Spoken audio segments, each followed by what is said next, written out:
सुरुवात केल्यानंतर विनायकराव पाटील साहेबांना पाठिंबा दिल्यासाठी हे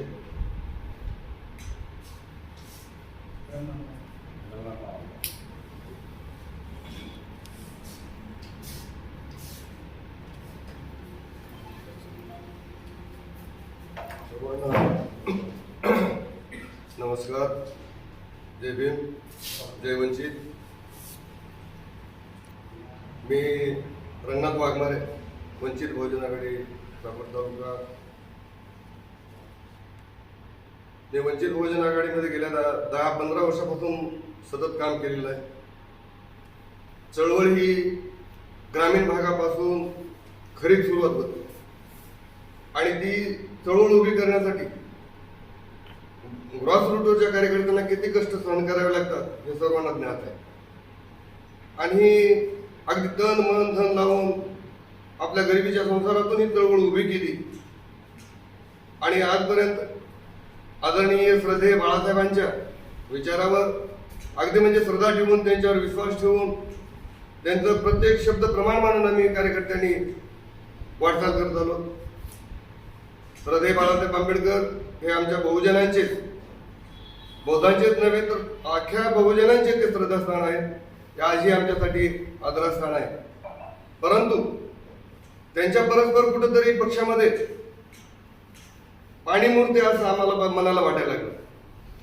कारण गेली 5-7 वर्ष आम्ही काम केलं आणि ऐनवेळी अहमदपूर विधानसभेला अयोध्याताई केंद्रे नावाच्या भाजपच्या सभापती रणिका असलेल्या त्यांना उमेदवारी घोषित केली. आम्ही त्यावेळेस सुद्धा प्रश्न केला की वंचितचा एकही पदाधिकारी तुम्हाला असा एबल भेटला नाही का केवळ पैसेवालेच पाहिजे म्हणून तर नवीन आम्हाला कशासाठी केलं हे, याबद्दल त्यावेळेस सुद्धा विरोध केला. विरोध पत्करून शेवटी अगदी मुख गिळून आम्ही पाठीमागे जाण्याचा प्रयत्न केला. गेल्या वेळेस ते सहन केलं. लोकसभेला आमच्याकडे गारकर नावाचे नवीनच आले, त्यांना पक्षाचं काही देणं घेणं नव्हतं. निवडणुकीपुरते ते गारकर आले आणि गार करून गेले निघून. कालची लोकसभा आपण पाहिली असेल, उदगीरकर नावाचे माणूस आला, त्याचं पक्षाशी काही योगदान नाही. निवडणुकीपुरते ते 8 दिवस राहिले आणि 9व्या दिवशीच गायब झाले. मग चळवळ आम्ही चालवायची, रात्रंदिवस मेहनत घ्यायची आणि कोणतरी येऊन काहीतरी करून निघून जायचं आणि या चळवळीला गालबोट लावायचं हे आम्हाला काही पटना झाले.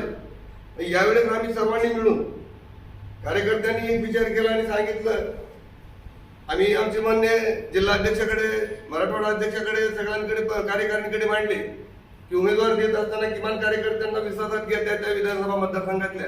कारण त्या मतदारसंघातल्या कार्यकर्त्यांनी पक्ष उभा केलेला आहे. त्या भागामध्ये असलेला जो उमेदवार आहे तो एबल आहे का यांना माहीत आहे. तुमच्याकडे कोणतरी एखादा माझ्यासारखा येतो, कोणतरी दलाल येईल आणि इकडे उमेदवार फलाना चांगला आहे म्हणून तुमच्याकडे हे चुकीचं होतंय आणि हे पक्षासाठी घातक आहे. त्यामुळं संबंधित दोन्ही तालुक्याचे या ठिकाणी विचार करावा. अहमदपूर आणि चाकूर तालुक्यातील पदाधिकाऱ्यांचा विचार घेऊनच तुम्ही उमेदवार निश्चित करा अशी आम्ही विनंती केली होती. ठीक आहे, त्यानंतर ती आमची विनंती जरी मान्य नाही झाली तरी शेवटी आम्ही पक्षाला ॲडव्होकेट गजिरे नावाचा हा जो माणूस आहे, आमचा LLM असलेला माणूस आहे, त्यांची उमेदवारी आम्ही पक्षाकडे दाखल केली होती. क्रियाशील सदस्यत्वाची त्यांची नोंदणी करून घेतली. गजिरे साहेब आमच्यासोबत येत होता, त्यांची क्रियाशील सदस्यत्व नोंदणी करून घेतली. त्यांनी अगदी गेल्या 2-3 महिन्यापासून मतदारसंघामध्ये कामही केलं होतं आणि मग त्यांना आम्ही उमेदवारी द्यावी अशी विनंती केली होती पक्षश्रेष्ठीकडे. परंतु त्यांची उमेदवारी दिली नाही. काय झालं आम्हाला काही कळालं नाही. तरी आम्ही शांत होतो. कोणाला देत असताना किंवा कोणाला पुरस्कृत करत असताना, पाठिंबा देत असताना किमान एखाद्या तरी कार्यकर्त्याला चर्चा होईल, काही तर होईल आणि त्यानंतर निर्णय घेतील असं वाटलं. परंतु कुठल्याही कार्यकर्त्याला विश्वासात न घेता, काही न करता अगदी जिल्हाध्यक्षांनी सांगितलं की आम्ही बालाजी पाटलाला पाठिंबा दिला आणि पत्र घेऊन दिले. आम्ही परेशान झालो. त्याच्या अगोदर पत्रकार आपण सर्व सुज्ञ आहात. त्याच्या अगोदर 2-4 दिवसांनी एक आदरणीय श्रद्धेय बाळासाहेबांसोबत एक फोटो पडला होता, आपण पाहिला असेल. बाळासाहेबांचं त्या ठिकाणी भेट झाली, फलानं झालं आणि मग त्यावेळेस संबंध मतदारसंघामध्ये वावड्या उठले की त्यांना पाठिंबा मिळाला. त्या गोष्टी थोड्या लोक पावल्या न पावल्या बाजूला सरकल्या. त्यावेळेस आम्ही विचारात पडलो की भाजपाचे प्रदेश प्रमुख ते त्यांना कसं काय पाठिंबा द्यायला लागले म्हणून त्यावेळेस आम्ही विचारात पडलो.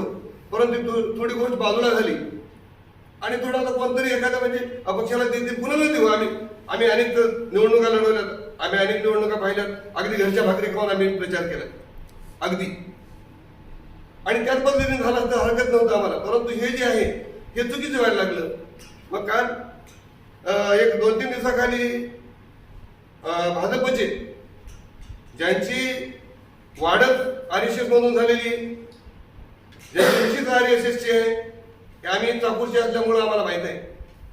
बालाजी पाटील कोणत्या पुरोगामी विचारसरणीच्या चळवळीमध्ये काम केले का आम्ही मान्य करत नाही. ते एका स्पष्टपणे सांगायचं तर जातीवादी पक्षामध्ये आम्ही म्हणतो काम केलं त्यांनी, आणि त्यांना जर तुम्ही पुरस्कृत केलं हे कुणाला विचारून केलं हा आमचा पहिला सवाल आहे. आणि मग तुम्ही गेल्या वेळेस आयोध्याताई केंद्रीकडे देऊन तुम्ही उमेदवारी दिली भाजपच्या, मध्यंतरी तो दुसरा आलेला गारकर उदगीरकर कुठल्या पक्षाची की माहित नाही आम्हाला, हे काल आलेला लगेच विनायक बालाजी पाटील हे भाजपचे. तुम्ही नेमकं म्हणजे चाललंय काय? उमेदवार तुमच्याकडे येऊन होता माझ्याकडे नाही, ठीक आहे, तुम्हाला ह्या जरी उमेदवाराला नाही वाटलं तरी कमीत कमी आमचा पक्ष हा पुरोगामी विचाराचा पक्ष आहे. आदरणीय बाळासाहेबांकडे पाहत असताना लोक वेगळ्या भावनेने पाहतात, परंतु साहेबांपर्यंत हा मेसेज जातो का न जातो याबद्दल आम्हाला ज्ञात नाही. त्यामुळं हे खालून कुठून तरी हे लिकेज व्हायला लागले का हा संशय यायला लागला वेळोवेळी, आणि म्हणून आम्हाला याबाबतीत नेहमी कार्यकर्त्याची कुचंबणा जी आहे सहन होत नाही. आता खूप झालं म्हणून आमच्या कार्यकर्त्यांची बैठकी बोलवली, अहमदपूरवाले बोलले, आम्ही बोलवले. कार्यकर्त्यांनी सांगितले जर आमचं कोणी ऐकत नसेल तर आम्ही पक्षामध्ये काम करून तर उपयोग काय. माझ्याकडे आज लेटर पॅडवर ते आहे का भाऊ इकडे, त्याच्यावर जवळपास कार्यकारिणीतल्या 21 पदाधिकाऱ्यांपैकी 16 पदाधिकाऱ्यांनी राजीनामा पत्रावर सह्या करून दिलेलं पत्र आमच्याकडे आहे.